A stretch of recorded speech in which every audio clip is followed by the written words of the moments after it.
Christy Fermin dismissed ang 4 na kaso na isinampa sa kanya ng ina ni Sara Labati. Ayon sa mga ulat, tinanggihan ng korte ang 4 na kasong isinampa ng mga magulang ni Sara Labati laban sa veteranong kolumnistang si Christy Fermin at sa kanyang mga co-host na sina Wendell Alvarez at Romel Chica. Ang mga kaso ay kinabibilangan ng cyber libel, harassment, defamation, at unjust vexation na inihain ni Esther noong nakaraang Marso. Sa isang episode ng kanyang programa na Christy Fair Minute, ipinaabot ni Christy ang kanilang kasiyahan sa desisyon ng korte. Para sa mga nagtatanong kung bakit kami masaya ni Romel Chica, gusto rin naming isama sa aming kaligayahan si Wendell Alvarez. Alam niyo po ang aming kwento bilang mga mamahayag na nagtatransmit ng balita sa inyo. Ani Christy. Tila nagbigay diin ang kanyang pahayag sa kanilang dedikasyon sa kanilang trabaho bilang mga mamahayag.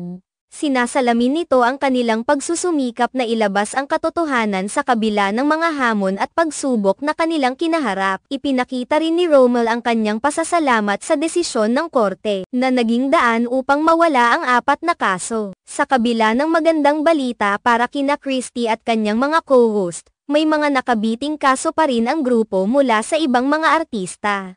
Kabilang dito ang mga isinampang kaso ni Bea Alonzo, Dominic Roque, at Sharon Cuneta, na nagpapakita ng masalimuot na relasyon ng mga personalidad sa industriya ng showbiz. Ang mga kasong ito ay nagpapakita ng mga isyu ng pagpapahayag at mga limitasyon ng mga mamahayag, habang may mga nagsasabi na ito ay bahagi ng kalayaan sa pamamahayag. May mga tao ring naniniwala na ang mga ganitong akusasyon ay nagiging sanhi ng pag-atake sa reputasyon ng mga individual. Ang mga ganitong insidente ay nagdudulot ng pag-usisa sa publiko tungkol sa mga aktibidad ng mga artista at mamahayag, pati na rin ang kanilang mga relasyon sa isa't isa. Minsan, nagiging bahagi na ito ng showbiz culture, kung saan ang mga balita ay mabilis na kumakalat at nagiging paksa ng usapan. Sa huli, ang desisyon ng korte ay hindi lamang nagbigay ng ginhawa kay Christy at sa kanyang mga kasama, kundi nagbigay din ng mensahe tungkol sa halaga ng pagiging patas at makatarungan sa mga kaso ng libelo at pang-aabuso. Ang mga hamon na kanilang naranasan ay maaaring magsilbing aral sa mga susunod na henerasyon ng mga mamahayag at artista,